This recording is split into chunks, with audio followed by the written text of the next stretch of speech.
Bye bye. Awangi jina noi bumber man bi do ngasi thing ne bhai. Adudi yamna nungaiba pauni ne itaw. Pau se tet laure ne. Ita mama themung gi majan pi do aidi mangonda ngaure. Ma oina koira ni ita. Aidi jina noi da unasi gaka na aidi baton thajalame ta. Ita aidi maga ti dhong tawgi lepe ita. Ita awangi noi jina maning ti gi do oira ita nang di fajana ngaure na mangonda. Itaw handaki matang sida pusilaurase. Pusinba yaragadi. Itaw khwaidigi phabadi handaki corona manung sida chalauna luhung thobuna phainei itaw. Ya, ita kaino ne corona manungda luhunga dia khoi corona naro do ita. Yade madu yade itaw. Corona manung sida luhung hobusini itaw. Paisa changde mayam na ngangari buse. Ita adudi am phawani ne ita na hai ja anda unaba du ne ita ai ma unam de sin ye. Adubu ita noi gi maching duni ain talli nga gi maching am di lai gi ne thai ne gi. Itaw itaw adudi raibu wari ne. Kwai maru aigi laitri ni itaw. Ijo lekai gi nupi yeng gi itaw. Ijo romance taw ya bri gi. Adudi ita ai yum han ge ita ju hallo ai mathang gi pau nuai do ita ita choin tam kani ita ai chatle ita. Oi itaw. Wala mo unara si itaw.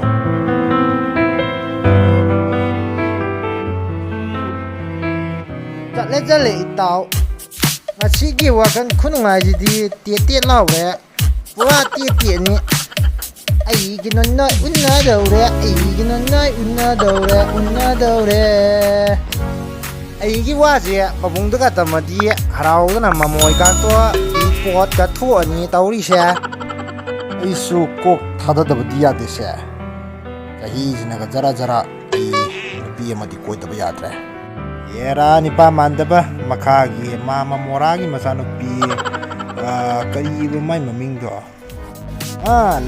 Lairang haiba lairang do ngasi mak chatlaga nuksi hairurage. Masu itaw da yarage sumaina soidana yarakanida. Mang asidi pau nuaiba matamge imanaba Boyka motidugine. mama themunggi masanupi jinano noidu bhaina koira male. Ayeng unani hai. Aisu ikai male. Makali kai gi mama moragi masanupi lairang do. Adu ai madu lawdaba yadre. Pau nungaiba kana pusile hage hayo migi pau. Ai uzik salage unarurage yare dana pharaga thanglage heta pula tu bani. Kari nung ngashidi jaje short film gi beti role ka kumakke ka khallisina ibungo se phage june ayu nung din da phaga to banate se numidang da phaga to ba amuk mina muk phabi ra ka ne phoba da ne torobon mairen kai to ri bungo. Oi ma ai gyaloi tajare ima sidai de koi loi nungaira do bani karimta khanbiro no hima. Babo masidi pau yam thina nuai bam tang babo. Wangi mama themung ma jano pi jina noi do. Adu do babo namono pi oina bane babo. Ai pa adudi yamna nungaiba tongni ne haisina dia. Adu imau nu pidi kadai liba. Adudi poraktri ne babo. Sha dhabtia inaga oiroi habaduni ne hana. Aidi ware ne nangi khanbada idea. Babo wakan wai ta khaluro no namau pi oiram ne ana khallo babo oirabagum ne babo. Aina hayeng do noi do unaji haire ado chau momo jani hauna sa duni ado babo paisa do khara yam piu hayeng je namau pi porok na ba gi sempam do yam de ya roi. Aduni da isa sitia nipa thu ne hayeng hekta pura lau para yai. Oi babo hayeng di kapal sari ni phalang tum thungum ni babo. Nuktum na phalang da thomba gi mahuta phalang na nuktum doina thomba tani ko. Kaynya sige sidia. Ngasidi ai nupa thok tabi hati se.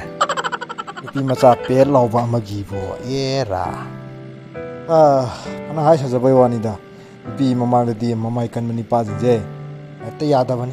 Aisu sumba kaya jina ni ꯅꯨꯄꯤ ꯊꯤ ꯐꯪꯗ꯭ꯔꯤꯁꯦ ꯑꯦ ꯈꯨꯟ ꯃꯈꯥ ꯂꯩꯀꯥꯏꯗꯤ ꯌꯧꯁꯤꯜꯂꯛꯑꯦꯁꯦ ꯂꯩꯔꯥꯡꯗꯨꯕꯨ ꯑꯩꯅ ꯎꯅꯒꯦ ꯈꯜꯂꯤꯁꯦ ꯊꯦꯡꯕꯨ ꯊꯦꯡꯅꯗꯣꯏꯔꯅꯦ ꯇꯧꯔꯤꯁꯤꯕꯣ ꯑꯦ ꯃꯥꯗꯤ ꯌꯥꯗꯕꯨ ꯂꯩꯔꯦꯅꯦ ꯍꯟꯗꯛꯇꯤ ꯅꯨꯄꯤꯗ ꯀꯥꯅꯨꯡꯁꯤ ꯐꯣꯡꯗꯣꯛꯄꯁꯤꯗꯤ ꯇꯞꯅ ꯏꯪꯅꯒ ꯍꯥꯏꯕꯒ ꯀꯥꯟꯅꯗꯦ ꯈꯔ ꯂꯤꯡꯅ ꯍꯥꯏꯕꯅ ꯐꯔꯦ ꯂꯩꯔꯥꯡꯁꯦ ꯃꯣꯏꯒꯤ ꯒꯦꯠꯇ ꯂꯩꯔꯤꯉꯩꯗ ꯑꯩ ꯄ꯭ꯔꯕ ꯑꯝꯇ ꯎꯅꯍꯧꯈꯤꯒꯦ ꯍꯥꯏ ꯂꯩꯔꯥꯡꯁꯦ ꯎꯗꯕ ꯌꯥꯝꯅ ꯀꯨꯏꯔꯦꯕꯣ ꯀꯩꯗꯧꯔꯝꯃꯤꯅꯣ ꯂꯩꯔꯥꯡ ꯑꯣ ꯇꯥꯃꯣ ꯀꯥꯊꯦꯛ ꯒꯦꯠ ꯃꯄꯥꯟꯒꯤꯅꯦ ꯂꯩꯁꯤꯡꯁꯦ ꯁꯨꯝ ꯀꯛꯑꯝꯕꯅꯤꯗ ꯇꯥꯃꯣꯕꯨ ꯀꯗꯥꯏ ꯆꯠꯄꯤꯔꯨꯕꯅꯣ ꯇꯥꯃꯣ ꯂꯤꯔꯒ ꯆꯍꯤ ꯌꯥꯝꯃꯒ ꯇꯥꯃꯣꯁꯦ ꯁꯛ ꯁꯨꯝ ꯐꯖꯊꯣꯔꯛꯄ ꯃꯥꯜꯂꯤꯗ ꯑꯦ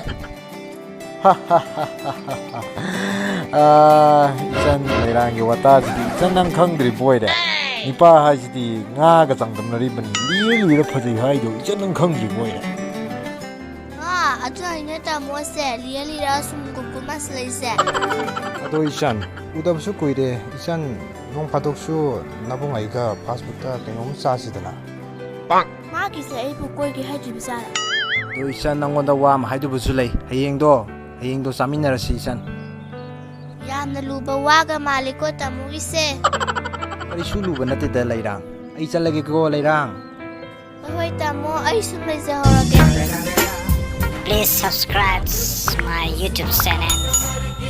Thank you.